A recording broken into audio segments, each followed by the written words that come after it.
Great. It is an honor to be here, and I want to start out just to say why I'm excited about this invitation, and also to thank them for the invitation. I started working on the Cherokee delegate thing in my second year of law school. It was my first major paper, and I did it because the professor at the time that I had, Rob Williams, had given it just an assignment. And Rob came up to me and said, look into the delegate right. That's all I said, and I thought, how do I do that? There was no real direction, but fortunately, and this is true for a lot of Indian law, the U.S. government took very good records of how it mistreated different groups. And so it kept records, and you could find records of that from the treaty negotiations. Personally, I think this is a bit odd. This morning, I got up, I ate a donut. I did not tell my wife I had a donut for breakfast, but the U.S. government likes to record its misdeeds, and it did so. So I'm going to talk today about the Treaty of New Echota. I should say that this violates my norms as a professor. My normal goal as a professor is always to talk in front of an audience that knows less than me. And that's usually accomplished because the students, when they start to know more than me, graduate, and then a new group comes in who knows less than me, and so the cycle continues without ever really being in danger of the audience knowing a lot more. I think this audience knows a lot more about this topic, and frankly, many of you, this is part of your history, you also care more. And the reason I'm saying that care more part is that I'm going to give my version of some of the contentious parts of the treaty negotiation, but it's only my version, so please don't get offended if I end up coming down probably a bit too strong on the Ross side of the Ross versus Ridge debate. But there are endless debates that many of you care a lot more about and take personally. I'm really not trying to insult your family members. I'm just trying to describe the treaty negotiation. The first talk that I ever gave before I was a professor was actually at Tahlequah. The then principal chief, Chad Smith, invited me, and really he wanted Rob to come, but invited me to talk about this then. That was way back in 2002. And there was a group that came together, including, I think, some very prominent historians about Cherokee history. And we were talking then about what to do about this Cherokee delegate right. And then it just sort of sat, right? There was a lot of other politics stuff happening in Cherokee at the time for the next decade or so. I'm happy to see that some of those have been dealt with and that the tribe is able to return to what I think is a tremendous opportunity for the tribe and something that I'm very happy to see the tribe push, and that's this delegate right. So speakers often hide their main point, but I want to be very upfront about my main point, and that is that it is great that the Cherokee delegate right is being pushed. We don't know what's going to happen with it. We don't know where it will end, but I think there is value in the push, even if it ends poorly. So I think we'll get to this, lots of reasons the United States government will be resistant to recognize this right. But that being said, I think there's value for the tribe in pushing for this right, even knowing that it will face challenges or headwinds. I want to say a brief introduction about myself, just to explain what I know or lack thereof, and then move on to the thing. So the first thing to say is that I am not Indian. I grew up in part on the Navajo Nation. My dad was a teacher, and he lived in Kayenta and then later in Red Valley. My mother, they're divorced. My mother lived in Window Rock for most of her career and worked for Navajo EPA. I, though, did not live in the reservation for all that long. I left for boarding school at high school and really never came back on a permanent basis. My dad remarried a Navajo woman, and they now live in the Red Valley Cove area. Most of my work is Navajo-centric, and I say that because I want to leave time for question and answer at the end, but if you ask me a detailed Cherokee history question, I don't know. You guys, I think you just look at the bulletin back there. I was so proud of myself last night because I found a photo that we're about to see. Not last night, 2 nights ago. I found a photo we're about to see, and I was like, oh, this is going to impress them. And it's already back on one of the boards. So many of you know this history, and so I'm going to do my best not to offend anyone, but we'll see. I think that ultimately, I'm going to talk through this history, but ultimately we need to keep in mind as we think about this history, the main point, and that the main point isn't lost through this history, and that is the question we have to face is whether the United States is going to live up to the promise it made. Right? The rest is sort of window dressing on it. I'm going to talk about that because I think it matters and interests this group, and also I think it matters for our understanding of where the delegate right came from. But there is a right, and the question is, what is the U.S. going to do with that right? And I forgot the toggle. So let's do it. Or you'll need to. Yeah. Thank you. So let's tell me to. Oh, I got it. This does it. So let's get to it. Let's see here. Yeah.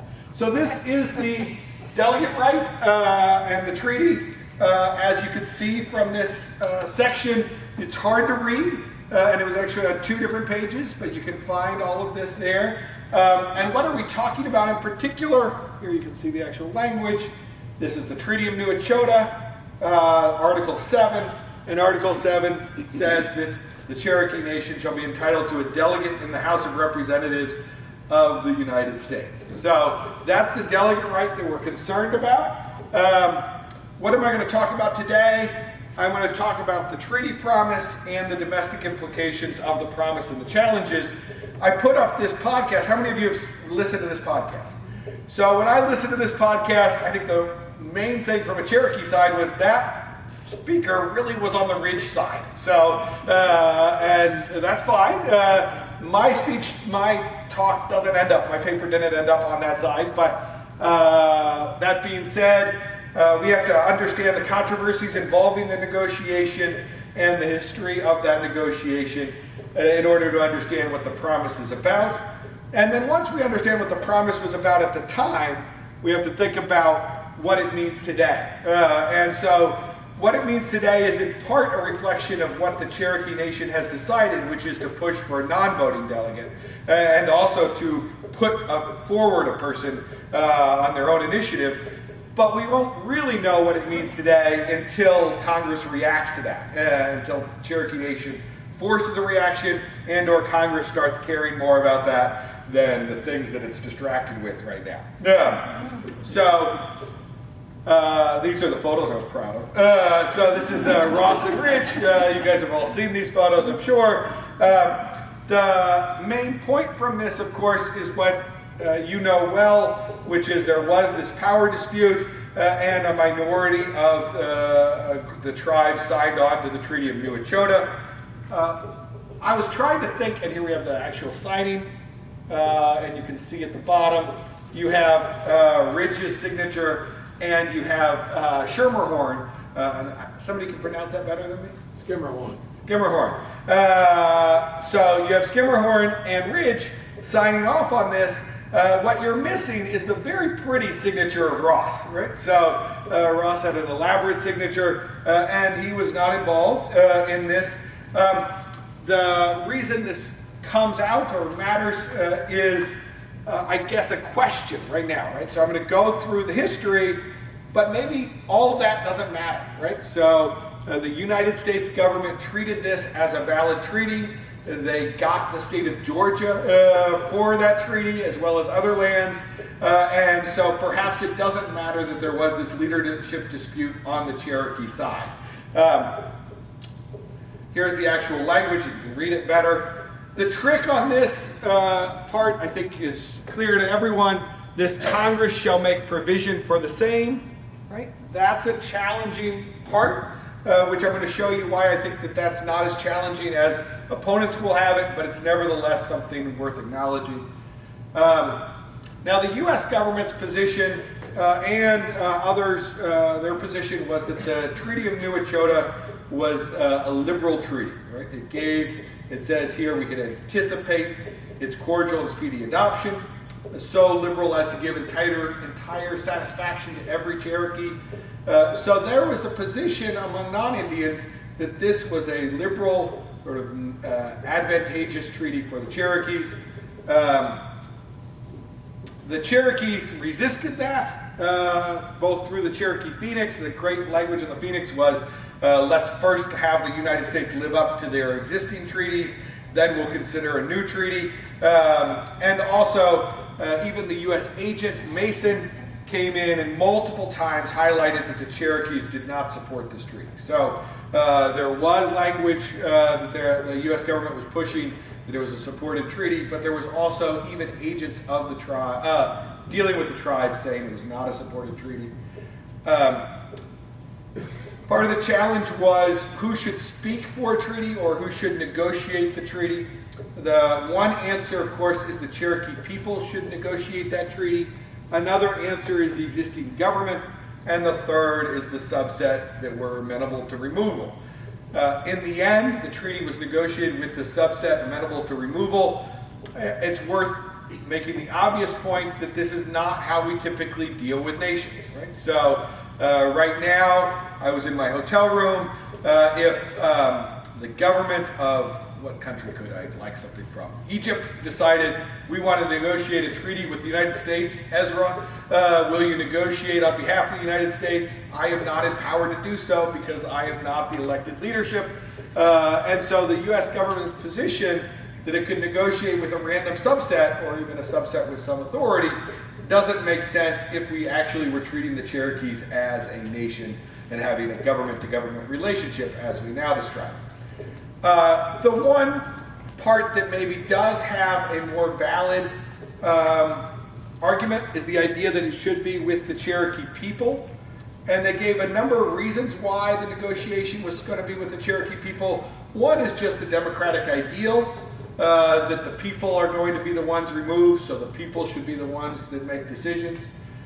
A second, there were internal disputes. So I'm reading a great book right now called Reservation Politics by Raymond Orr. And one of the things that Raymond Orr points out about today's tribal politics and how academics relate to them is that, generally speaking, academics and Indian studies and Indian law don't like highlighting that there are disputes within the tribe. So it's much more convenient and sort of an easier story to tell, the disputes between the tribe and the U.S. government. It's harder to tell about these internal disputes. Cherokee Nation does not need me to tell you about internal disputes, but for tribal members, you know that there have been disputes and there will be disputes. Well, the U.S. government was exploiting these disputes, right? So if there are internal disputes, maybe you need the people to speak.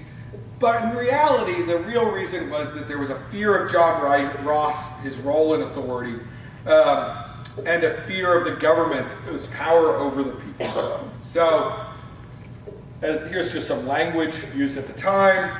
The Federalists said, the acceptance of the treaty is not to depend on the will of a council. The terms are offered to each individual Cherokee. Of course, that's not actually true because a subset signed it and yet it was imposed on everyone, so it wasn't actually offered to each individual Cherokee. And the other reason the government of Cherokee were considered not to be sufficiently established in the dissent in Cherokee Nation v. Georgia, which was 1831. The odd part about that that I tease my students about is that's a very arrogant statement from a very young U.S. government, right? So at the time that the U.S. government was saying this, the U.S. government had been around a lot less time than the Cherokee Nation, and yet was saying that the Cherokee Nation's government was under form. Now, their particular form was younger at the time than the U.S. government, but the continuity of government had existed already.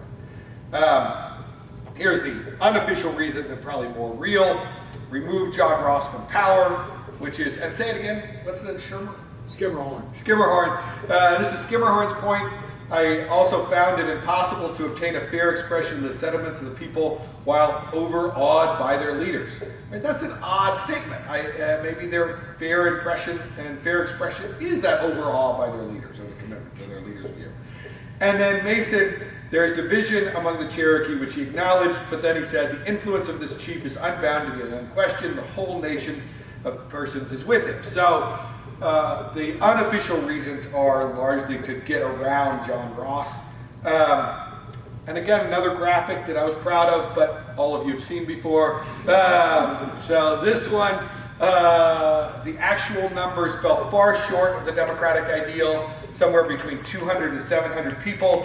There's different reports depending on which agent is writing back to defend the treaty. As many of you probably know, there was contests about this treaty afterwards, and so the numbers circulated are on the low side for those attacking the treaty and on the high side by those defending the treaty. And yet, no matter what you say, this is not 18,000 people, as all the sides acknowledge.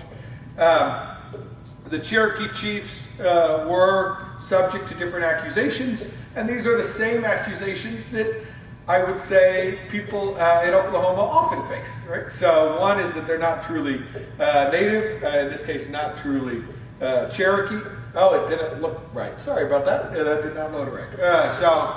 I'll read the quote. The federal Union said leaders have a large proportion of white blood in their veins.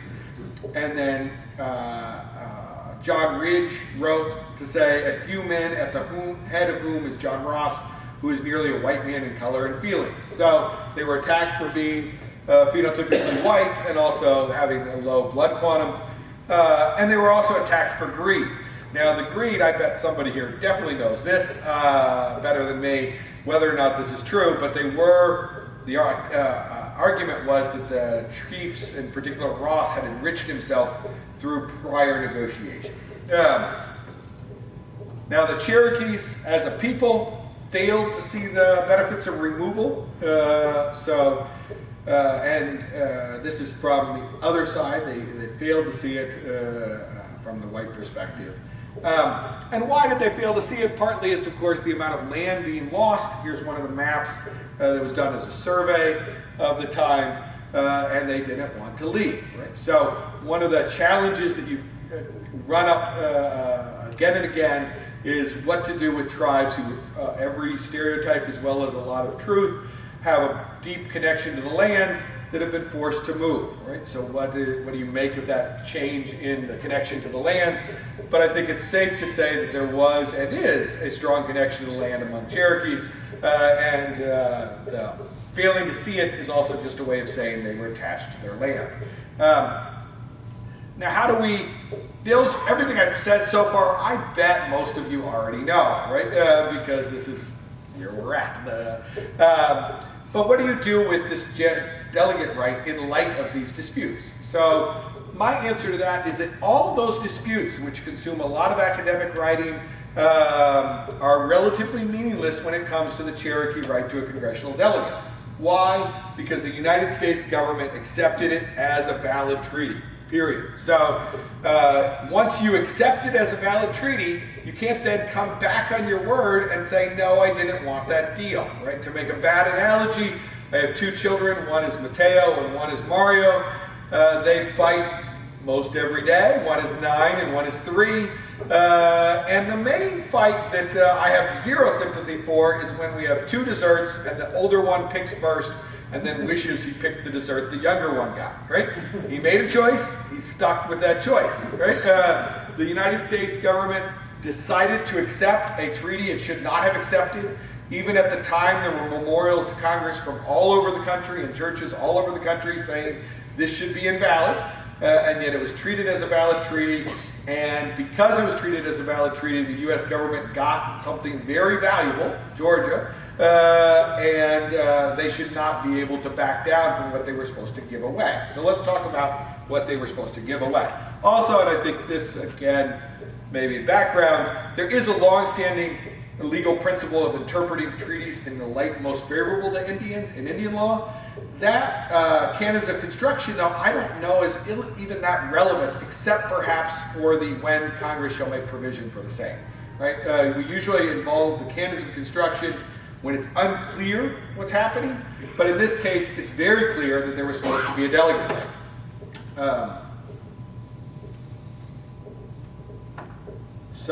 And this is just to say the United States agreed. that they were told, John Ross was told that the president couldn't get out of the treaty. We're seeing a current president that doesn't agree with that statement on treaties, but there is the idea that at the time, at least the Cherokees were told that the executive was bound. It has now become the law of the land and cannot be altered. Right? And this was done by Mason. So Mason had the odd position of having to push the treaty that he didn't believe in. Now let's talk about the other promises. One of the things about the media reports about the Cherokee right to a delegate is that there have been media saying there are other tribes with this delegate right. I think that's wrong. So I want to show that now.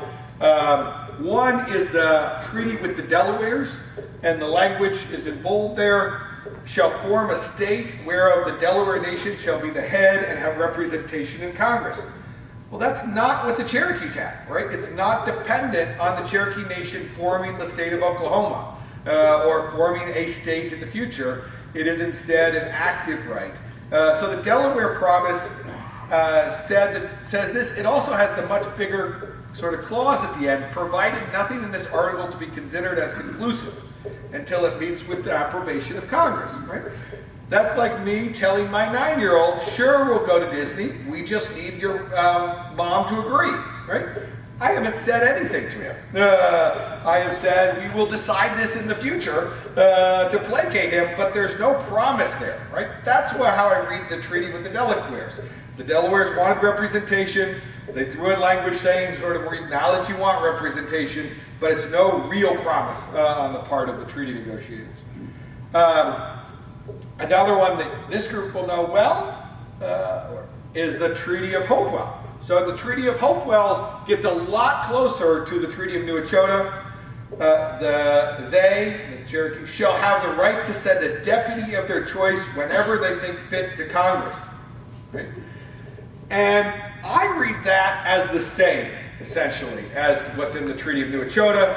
But then we have the Supreme Court already in 1831 saying it cannot be supposed, and that was in the original, not my typo, that he was to be recognized as a minister or to sit in Congress as a delegate. So the Supreme Court took the fact that in 1785 they were called deputies, and by 1831 they were called delegates, to use it to block the treaty right that the Cherokee should have had under the Treaty of Hopewell.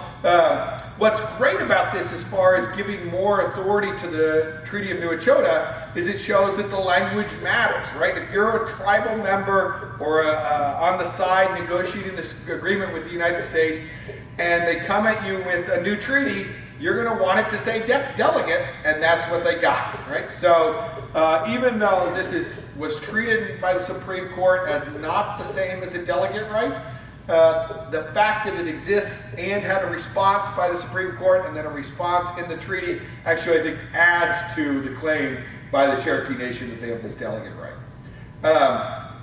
And then we have this one, 1834. This is getting very close to New Echota. And here we see a back and forth about whether the Cherokee should have a delegate. Why is this significant? Because it's very hard to find what the Cherokee negotiators wanted. Ross spent most of this time sending memorials to Congress resisting removal, not debating individual articles and treaties. And so we don't really know Ross's theory or Ross's idea on the delegate right.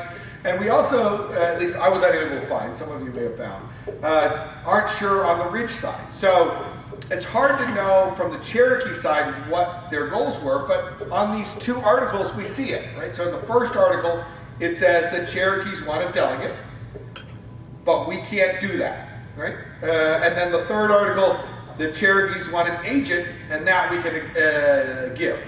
So why is that important? Because it shows that the word delegate is meant to be different from just an agent or lobbyist or visitor of the Cherokee Nation to Washington. It is supposed to be a person with the power to sit in Congress.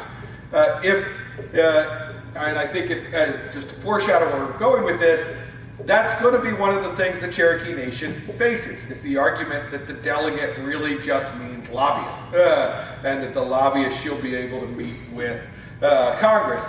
Here we see that's not what was meant on either side, because at this point, the negotiators on the United States side said, we can't give you a delegate, but then immediately afterwards, by a year later, by the Treaty of New Echota, they do say delegate. So presumably, again, from the Cherokee perspective, whatever problems the treaty negotiating part of the United States had to give a delegate should have disappeared, because now they're promising that delegate. So that brings us to this right. What do we make of this? I think there's a number of ways to think about it. One is that, as I've already just done, the comparison with the earlier promises, I should say the Choctaw one is similar. So the Choctaw promise is not the same as the Cherokee promise. There is a delegate promise of sorts, but it's not nearly as strong language as the Cherokee one. And then it's also, you can see what the delegate means from what happened with the Cherokees when they joined the Confederacy. So the Cherokees, as this audience knows, joined the wrong side, and they sent a representative under almost identical terms as the Treaty of New Echota to the Confederate Congress, and that person was immediately seated. So there was not a dispute about whether or not you could seat this delegate. Now, of course, part of that is the Confederacy, or Confederates, I'm not that Southern, but the Confederacy needed the support of the Cherokees more so than perhaps the United States needs today, and so they might have been more amenable to just seating the delegate. But it does tell us at the time, or at least closer than we are today, the delegate right was seen as a right to be seated rather than a right to just a lobbyist. It was a non-voting delegate. So I think one of the questions that keeps coming up about the current push for a delegate is why non-voting and not voting?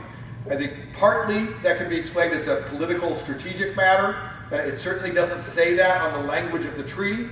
But the other explanation that I think may have some historical value is that non-voting delegate was how the Confederates treated it as well. And then you had the idea, I think the most important significance of the treaty promise, or the delegate promise, is that it's a bargain for exchange. Now, years ago, a representative from, I think, Guam said, here is one of the few remaining treaty promises the United States government hasn't violated. And I think that's a little overstatement. A lot of the land provisions of certain reservations are still intact reservations, and yet there is some truth to it as well, right? Here we have a treaty promise that has not been tested, and that treaty promise was, as this next quote shows, held out to be the single most important part of the Treaty of New Echota. So when Mason had to go back to convince Cherokees to go along with the Treaty of New Echota, he gave a long speech, and at the end of the speech, he ended with this delegate promise, because he said that this would be the way the Cherokees could safeguard their interest in the future. So there was awareness on the United States side that this wasn't just empty language. This was a significant promise that was being made. Now, I know that I want to leave time for questions, so I will go quickly, but how do we interpret this today? What are we to make of this delegate promise? The first thing to say is that non-voting delegates actually have a lot more authority than you might expect. So certainly when I started looking into this, I thought non-voting delegate, and certainly as somebody in DC, I know that we disparage the fact that it's a non-voting delegate all the time, and yet depending on which party is in control, the non-voting delegate has significant authority. In particular, when Democrats are in control, they usually give more authority for the non-voting delegate to vote in the committees and in the committee of the whole, provided the non-voting delegate's vote is not determinative. So a non-voting delegate, for many practical purposes, can function very similar to a voting delegate. Another added advantage for the Cherokee Nation, it's expensive to have an office in DC. I have no clue what the Cherokee Nation currently pays for its office in DC. I do know, right? So there's a monetary value in having a non-voting delegate, and there's obviously the representational value, right? So on the representational value, there's been progress on that front, right? With the two members who are native, recently elected, We are not in this world where there's no representation, but for the Cherokee Nation, this would be a particular representative and power, sort of fixed representative right. Now there are issues. One issue that I am less sympathetic for, but I bet some in the audience are much more sympathetic for, is how the delegate was chosen. So certainly when I talk to non-Indian law professors who don't do Indian law, but they read about this in the New York Times or they read about the delegate somewhere, they're always like, why wasn't there an election? And the answer from an Indian law position is easy. This is a sovereign government that can decide what it wants to do, right? So as a sovereign nation, the Cherokee, it doesn't say in the thing you must follow our laws on how you pick your representative. It just says you have a right to a delegate. And so from an Indian law perspective, it's not that problematic that it was selected by the chief. Even, I think, within the Cherokee Nation, this was I think, provided for through the constitutional process. So there is not that big a challenge on the Indian law side. But there may be a challenge on the outsider perspective of this delegate, right? We want our delegates to be elected because we like voting. And so it may be that choice to do it through a nomination rather than an election is problematic from the non-Indian perspective, not from an Indian law perspective. The second big topic that I think is really what's going to be the most sensitive. Oh, is that the right slide? Sorry. Not yet. Yeah. So, what do we do about the fact that this could give Cherokees a super vote? Right? Because Cherokees would be able to vote as U.S. citizens for their regular representative or delegate, and now they get a right to vote for another representative indirectly through their chief, but they have a right to sort of super representation relative to non-Indians. I think of this argument as very much the normal white person critique whenever any minority group starts to make power. It's similar to the affirmative action view of whites. We care about fairness now, not before. But on the super vote, there's something to be said for that, right? There's an idea that one vote, one person, one vote. That sort of resonates with our popular imagination. It also resonates with the idea, perhaps, of democracy. But what this next slide is supposed to show is it doesn't at all reflect our history as a country. So this is a depiction of slavery in the United States and the concentration of slavery. And the thing at the top left is the 3/5 clause, right? So Indians were not counted and blacks were 3/5. But blacks didn't get to vote, and yet they counted towards a super vote for whites in areas with slavery, right? So if you were in the South, the 3/5 clause was a way of making your vote more powerful than it should have been if slavery was not taken into account. And so we have long tolerated super votes for different people, and in particular for white men. The other example, of course, this is a topic that I was trying to figure out, what do you say about slavery at a talk about Cherokees? It's something that Cherokees also know about, right? So there have been populations and groups that have gotten super votes for a long time and subordinated other groups. And so the idea that the Cherokees would suddenly have one should not be the end of the discussion. Another contemporary example that we saw a lot in the 2016 election was that even within our current politics, some areas get better votes, right? If you're going to vote for president, it's good to be in Wyoming because your vote matters more. It's good to be in North Dakota, your vote matters more. It's really sad to be in California, right? So California, given the number of people compared to the number of electoral votes, the votes are very, very washed down in California, right? If I look, where's Oklahoma? Oklahoma's doing pretty good, right? Under this, at least much better than Texas. I don't know what the football rivalries are, but at least on this, Oklahoma seems to be doing decent. We have tolerated people having extra votes for a long time. Right? And the last is a DC example. DC does very well, as the chart shows, in the electoral college, but does very poorly with regard to a representative, because ours is a non-voting representative, right? So we as a society have not said that it's not okay to have a super vote. We instead have resisted calls to get rid of that for a very long time, and likely will continue to. So I want to end to make sure that there's time for questions. Let me say one last word about this. There's my info on how to contact me. I'm happy to be in touch with people. And if you're really interested in this, I have 2 articles about it. They're dated. So one of the things I've been using this as an example, the attention the Cherokee delegate is getting now, as an example to my students that says just because no one cares for 15 years doesn't mean at some point they won't care, right? So I have an article I wrote 5 years ago. I'm waiting another 10 before I give up entirely on it. The big one, the Nature of Representation article, that is very long. That goes through the history in depth. And that, if you're really interested in it, is the most interesting and the best done. But at one point I was asked to do a sort of BS version, and that's that second one. So if you just want the summary, macro level view, I think it's 5 pages long, you can see it there. So thank you very much, and I think we have time for questions. I don't know where Troy is.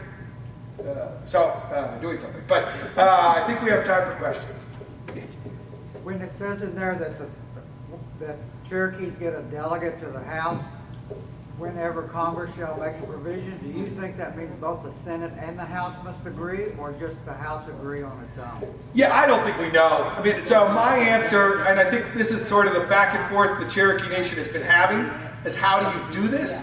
I think one answer for how you do this, the sort of most dramatic way to do this, would be to send the chosen delegate to Congress. Don't talk about it in Oklahoma. Send them to Congress, have them knock on the door and say, I demand a seat, right? Just create a crisis. And if that happened, I think that would be well within their right, and also maybe a smart ploy at some point. There have been people that have said all you need is the House to do it. That could be. The challenge is that traditionally the treaty right went with the Senate, and so the Senate at least has an argument. And I don't know how many people are with the Cherokee Nation government here. So I think this is the punchline on this. I think there's value even if it fails. So I think the probability of it failing is really high. Non-Indians are not going to like the idea of an Indian nation having a dedicated delegate. We just are not. I would, but most non-Indians are not like that, and are not going to be okay with it, and they're going to block it. I think there's value in the tribe seeking this, even if it gets blocked. Now the question then becomes, if it does get blocked, what does the Cherokee Nation get in return? In my paper, the long version, I give one answer, which is one of the things, we always think that Ross didn't want to sign this treaty. Ross actually did say he was willing to sign a treaty. He said, and gave this sort of a blank check to Jackson at one point, saying, I trust Congress. Whatever Congress provides for us, we'll take. I think I should get paid $20 million. Congress came back and said, no, we're giving you $5 million. And Ross immediately came back and said, no, I didn't mean it. I really didn't mean it. But one way to think about this, right, is if we're going to say that it wasn't valued, that maybe you owe the Cherokee Nation the difference, $15 million in 1835, with inflation to today, which is about $500 billion. Again, whether or not the Cherokee Nation would actually get $500 billion is a question, but Ross was willing to sell without a delegate right, and maybe the difference is what he sold for under force versus what he would have done without the delegate right. Yep. And do you see other Indian nations being opposed to it? I do. And I think some of the opposition, one of the responses I did read that was great, and I think it was by Holland, was, this is great. Great for the Cherokee Nation. It doesn't speak to all the rest of us. We support them at their push. It doesn't deal with. So you could imagine some tribes having a sort of benign view of it, that it's just moving on without them. I'm not sure that's fair to the relationship that the Cherokee Nation has with all the tribes, nor the self-interest that other tribes are going to have. So I think certainly the Choctaws might think, well, if they get theirs, we get ours, even though I think the Choctaw delegate's less of an actual right. But even the Navajo Nation or the Hopi or other tribes could think, why are they getting special power and authority that we don't have? So I would not, I don't think that the Indian position would be as strong as the white position against it, but I could see an Indian position against it as well. Yep. You said that you were working on a book about the Navajo. What is the topic? Navajo land and economic development. So I care a lot about poverty and like many tribes, how they deal with land has been a challenge in getting economic development for the Navajo Nation. Any other questions? Well, I'm good. Thank you very much for this, and thank you for tolerating what was a law school student paper.